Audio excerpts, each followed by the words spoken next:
Trump wants to have it both ways. On the one hand, he says, this is Biden's war, right? I have nothing to do with this. I didn't want this, right? I'm just trying to end it. Then he goes ahead and brags about how, if not for him, Putin would be taking all of Ukraine. So which is it? Is it Biden's war, or is it Trump's war, where supposedly Trump wants us to now believe that he's prevented Putin from taking all of Ukraine? So Aaron Maté recently went on Andrew Napolitano's podcast and talked about the situation in Ukraine and U.S. negotiations with Russia, and why Trump is being a little bit two-faced in his plan to secure peace there, and why some of his rhetoric might actually be hurting the case for an end to U.S. involvement in Ukraine and better relations with Russia. So let's watch and let's react. I want to talk to you at some length. I know you've been doing some work on this, on NATO, Europe, and Ukraine, and your views of what the European elites are up to. Why do you think we're hearing all these apocalyptic warnings, pardon me, from Prime Minister Starmer, President Macron, and probably soon Chancellor Merz, and at the same time the Polish government announced a universal draft. I don't know the ages, but all males within certain ages. They've all staked their political identities around this notion that Russia is an irredeemable enemy that has to be fought and can't be negotiated with, and that basically their future as NATO is under the U.S.-led military umbrella. Now, Trump has been wavering on that by talking about making peace with Russia. And so these dire warnings are part of just a long-term playbook to keep the drums of war going, to keep them beating, so that more money can be spent on this proxy war. And it looks like Trump, the way he talks sometimes, is considering going their way, because he came into office vowing to end the war within 24 hours. He hasn't done that. He hasn't taken up Russia's overtures to engage not only on the issue of Ukraine, but on the broader NATO military alliance and its perceived threats to Russia. And so I think they're hoping that by issuing these dire warnings that they can finally convince Trump to come their way. Yeah, I think Aaron's on the mark here, and what's not mostly known by a lot of Americans is the Europeans actually have their own military-industrial complex now. It's certainly not as strong and profitable and has as much lobbying power as the one in the U.S. does, as Raytheon and Lockheed Martin and Boeing and Northrop Grumman all have here, but there is its own industry there that also has lobbying power over their politicians. So a lot of it is due to that is lucrative. Bomb making and arming Ukraine, or any proxy that they would want to be involved in, is lucrative. But I really believe that some of them actually believe it. Some of them really do believe that Putin is a modern day Hitler. He will create, a Hitlerian empire, or he will revive the Soviet Union, despite all the evidence to the contrary of that, despite the fact that Russia hasn't devoted, tens of times more soldiers if his real goal was to take Ukraine, or the fact that an attack against Poland would be literal suicide. It would invite all the NATO powers into a direct hot war with Russia. All these things are just being ignored by these people. So Aaron's right about this. Here's Vice President Vance earlier today in Munich, Germany, claiming, it's good to talk. Jaw is better than war, the old Churchill line. But Russia's asking too much. I don't know how he can say Russia's asking too much. I'll play the clip for you in a minute. Because Russia's asking the same thing today as it asked 2 years ago. But you can weigh in on this. Chris, number 25. Our view is it's absurd that you've had this war go on for so long, and the two sides aren't even talking constructively about what would be necessary for them to end the conflict. You don't have to agree with the Russian justification for the war, and certainly both the president and I have criticized the full-scale invasion, but you have to try to understand where the other side is coming from to end the conflict. And I think that's what President Trump has been very deliberate about, is actually forcing the Russians to say, here is what we would like in order to end the conflict. And again, you don't have to agree with it. You can think that the request is too significant, and certainly the first peace offer that the Russians put on the table, our reaction to it was, you're asking for too much, but this is how negotiations unfold. And I wouldn't say, I'm not yet that pessimistic on this. I wouldn't say that the Russians are uninterested in bringing this thing to a resolution. What I would say is right now, the Russians are asking for a certain set of requirements, a certain set of concessions in order to end the conflict. We think they're asking for too much. I mean, is he suggesting that Crimea, no NATO, and the 4 oblasts is somehow negotiable? Well, I don't know exactly what he was referring to, but I have to say, he sounds reasonable to me. If Russia, for example, is also demanding that there be extreme limits on the size of Ukraine's military, while also ruling out NATO membership into Ukraine, then I do think it's fair for people like the US and Ukraine to say that that's too much, because if Ukraine will not be in NATO, then they still need to maintain some capacity to protect themselves, and that includes having a strong military. Now, Russia can claim, well, sorry, it's too late. You missed your chance. You had your chance with the Minsk Accords and the Istanbul Accords. And I understand from the Russian perspective why they would feel that way. I mean, there's a case to be made there from their perspective. But you can't expect, if you're Russia, for the U.S. to agree to that, especially after how much the U.S. has invested in this war and just the general mood in Washington. I mean, Yeah, this is totally right. I think Aaron's on the mark here. It's not even remotely feasible that Crimea and the Donbas provinces are on the table for negotiation to return to Ukraine at this point, and NATO membership. That has to be part of the agreement. So it's tough to weigh in on Vance's comments unless you know specifically what the Trump administration is having problems with as far as what they think is too much that Russia's asking for.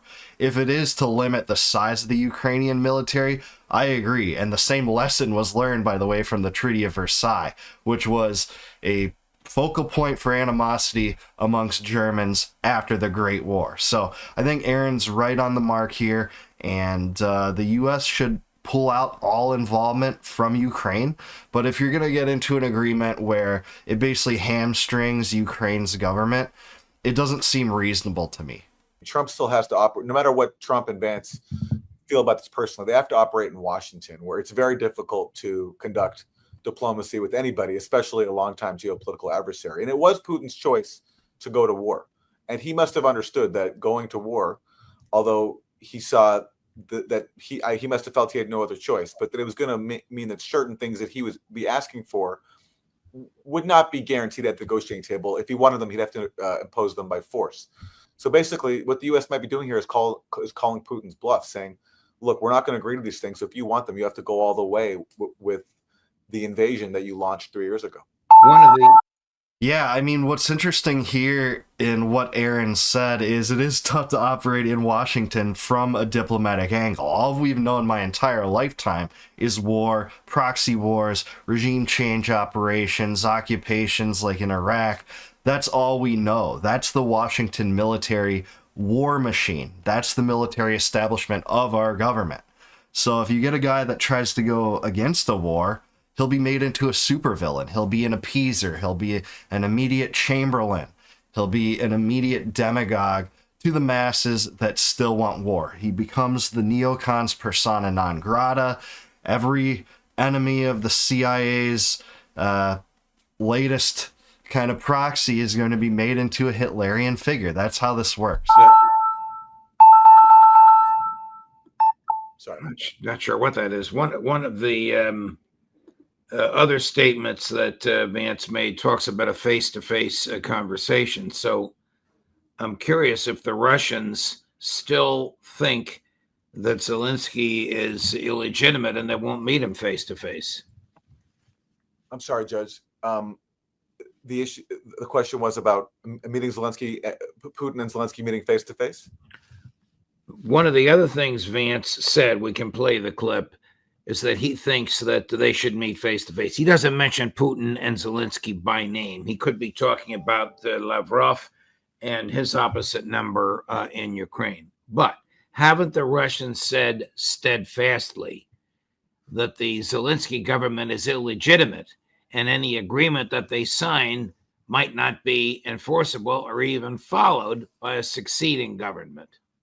They have made that case. Putin has talked about how Zelensky, declaring martial law is not legitimate. But if there was an agreement actually reached that addressed Russian concerns, I suspect that Moscow would drop that talking point. And frankly, I don't think it's Russia's place to declare who's the legitimate government of Ukraine, no matter how strong their legal argument might be under Ukrainian law. That's for Ukrainians to decide.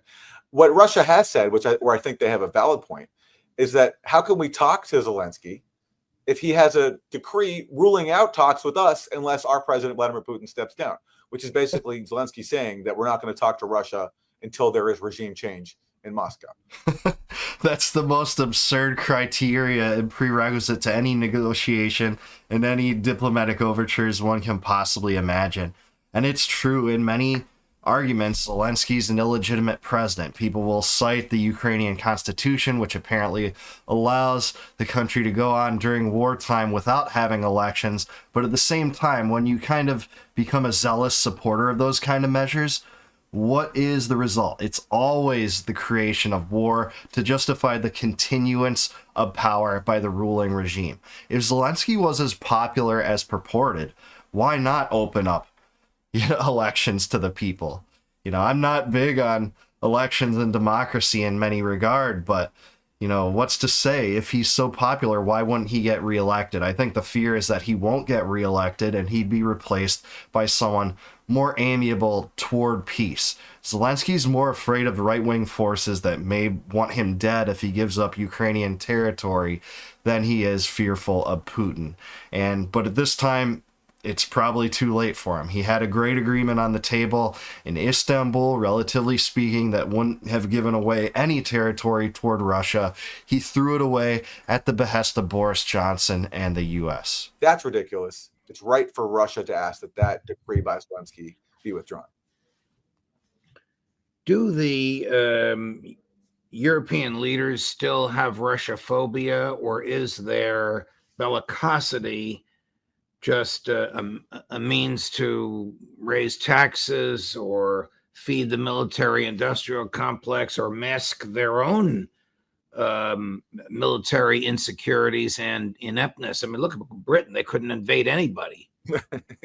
It's both. I mean, they do have Russophobia, and it serves all those interests that you detailed. That's kind of the whole point of it.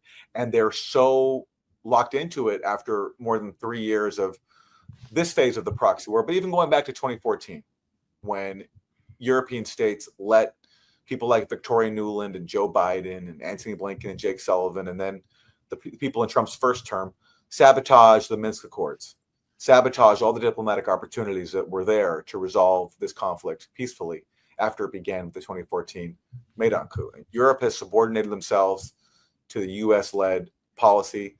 Why all these leaders have individually done that, I don't know. I suspect in some cases there's bribery, coercion, because how could it be that all these European leaders all choose the path of war and also economic self-sabotage? Because look what this war in Ukraine has done for their economies. It's raised energy prices. It's now raised military spending, so social services are going to be cut even more. The U.S. destruction of the Nord Stream pipeline certainly didn't help with energy prices, by the way, when it came to Europe. Just saying. It's a recipe for disaster, and you have so many European leaders, with few exceptions, Orban being one of them, on board. I don't remember who it was. It might have been Max. It might have been Ritter. It might have been Colonel McGregor, characterized Merz as the most dangerous post-World War II chancellor Germany's had. Is he looking to start a war? Well, he did commit weaponry to Ukraine. I mean, that's an interesting thing, considering that Germany is on no footing to deal with Russia, for sure, especially if the U.S. gets disengaged. Well, one of the first statements he made upon being elected recently was that he was going to send the Taurus missiles that his predecessor, Olaf Scholz, had refused to send. And so, yeah, if you're making that statement openly, then it looks like you don't care about the consequences of delivering these high-powered weapons to Ukraine for use against Russia. And as we know, as we've seen from what the U.S. has allowed with the ATACMS, that those missiles are launched into Russia. And given that you have military bases in Germany already, where, as we learned recently from the New York Times, the war was being managed by the U.S. Right. Germany, if it goes ahead with now sending these long-range missiles that had previously been ruled out, it's putting itself in a much more dangerous situation.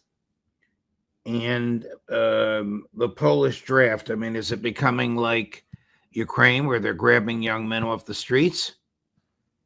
I haven't followed the situation in Poland, but what I've seen of Ukraine is harrowing, and the footage continues to the point where you have people sometimes when they see someone being kidnapped, they'll go around them and try to protect them, to try to save them from being sent off to the front lines and die.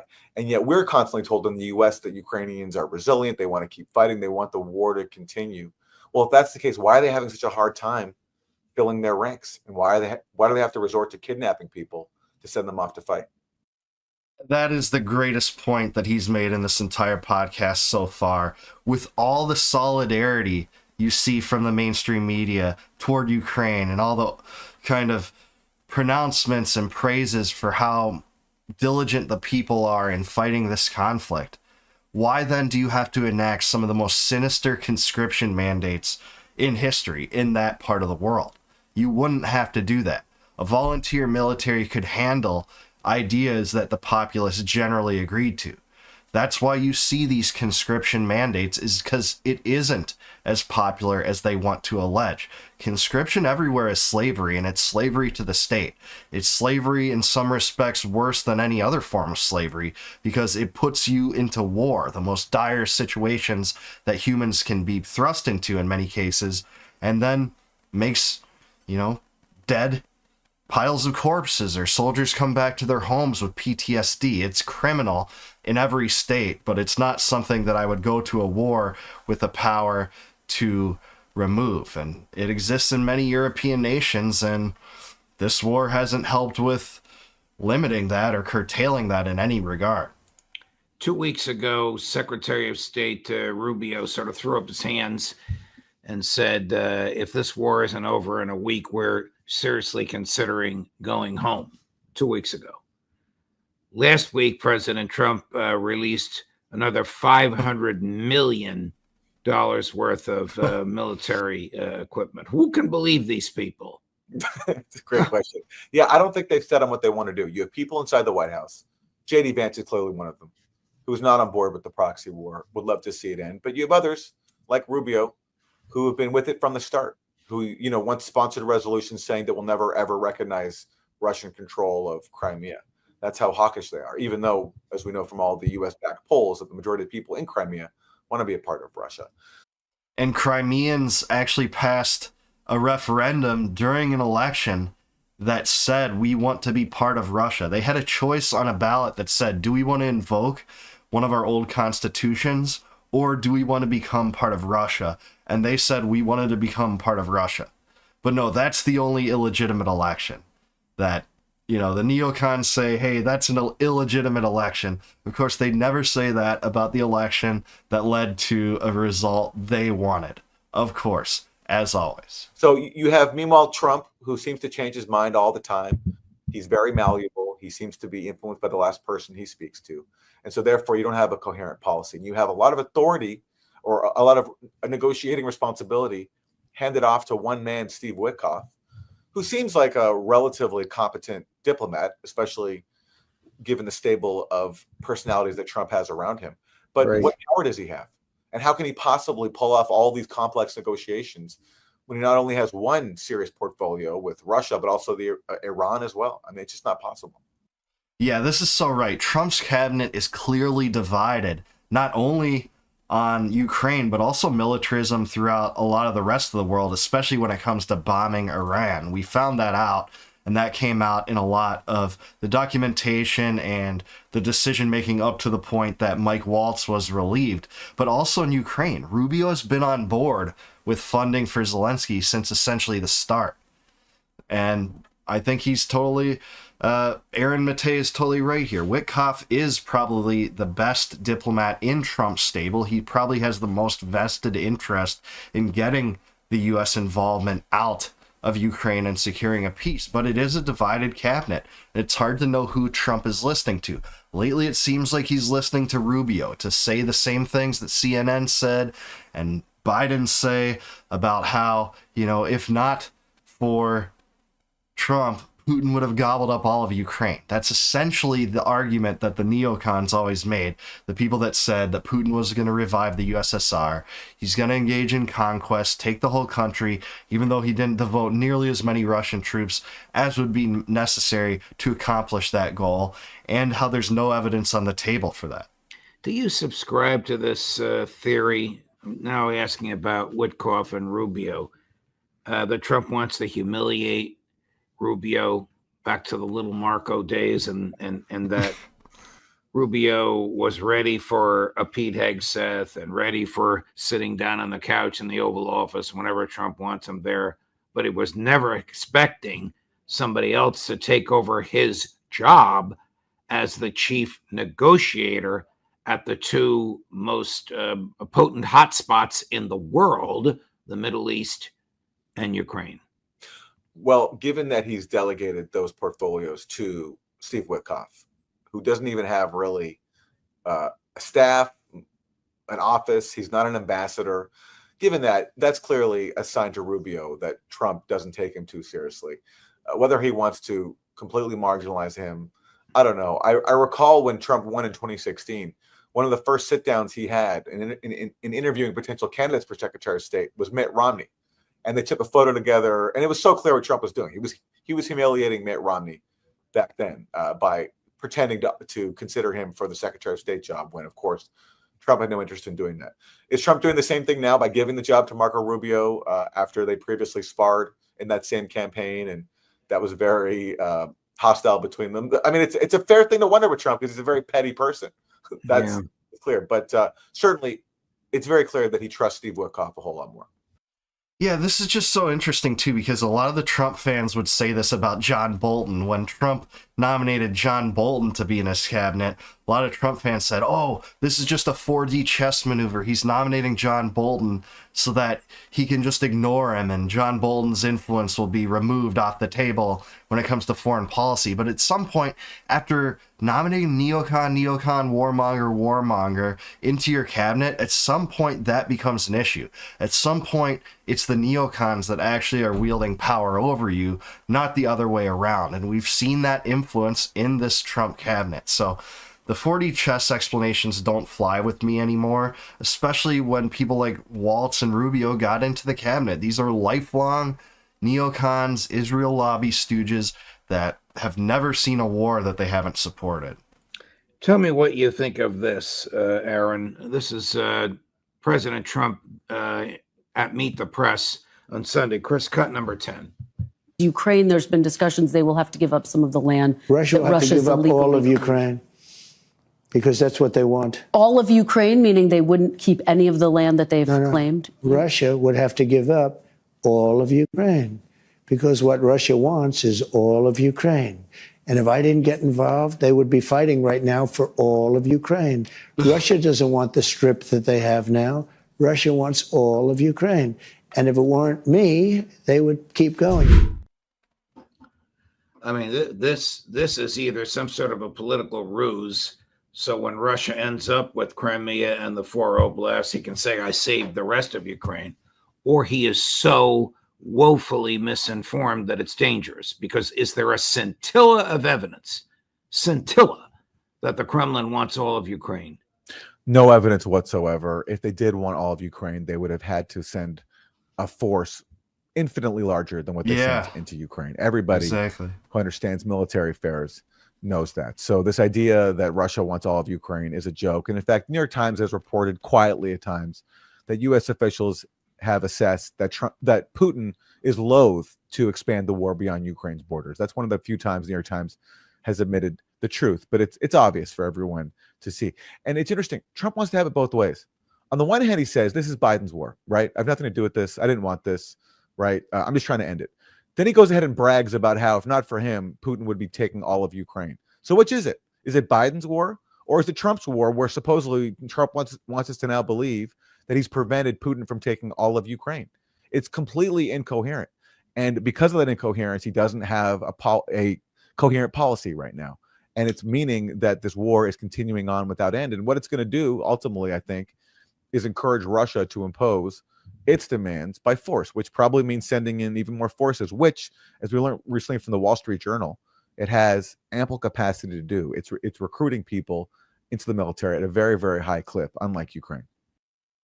Yeah, I think Aaron Maté is right on the mark here. I couldn't agree with him more. Trump is being a little bit two-faced here in terms of his strategy, and that ultimately is reflective of his divided cabinet, as Witkoff and Rubio, as Mike Waltz, and maybe some others that would want more peace there. Keith Kellogg's still involved for some reason, too. So this is not a situation that's going to be solved by doing the same thing as the status quo, by echoing the same things that Macron and Starmer and van der Leyen and CNN and Raytheon lobbyists and Joe Biden and Kamala Harris said during the campaign trail, that Putin wants to reconstitute the Soviet Union. He wants all of Ukraine. He's going to expand ever westward. He's going to invade Poland tomorrow. All this nonsense, hyperbolic rhetoric that was used up in the run through the invasion and the years after is not going to solve this. Again, it's very reflective of Trump's divided cabinet, and it's not the right solution. So what do you guys think? Let me know in the comments below. I do want to hear what you guys have to say about this. Do you think Trump's strategy for using this as leverage, maybe as a signal to Zelensky, hey, you can't get everything you want here. You're going to have to give up something in this negotiation, or else, we're out of here and Putin's going to take all of Ukraine. If it's just a warning signal, let me know in the comments below. Or do you think Trump actually believes that? So I would like to hear from you. And until I see you guys next time, no more war, no more debt, no more inflation, and no more empire. Take it easy, guys. I'll see you in the next one.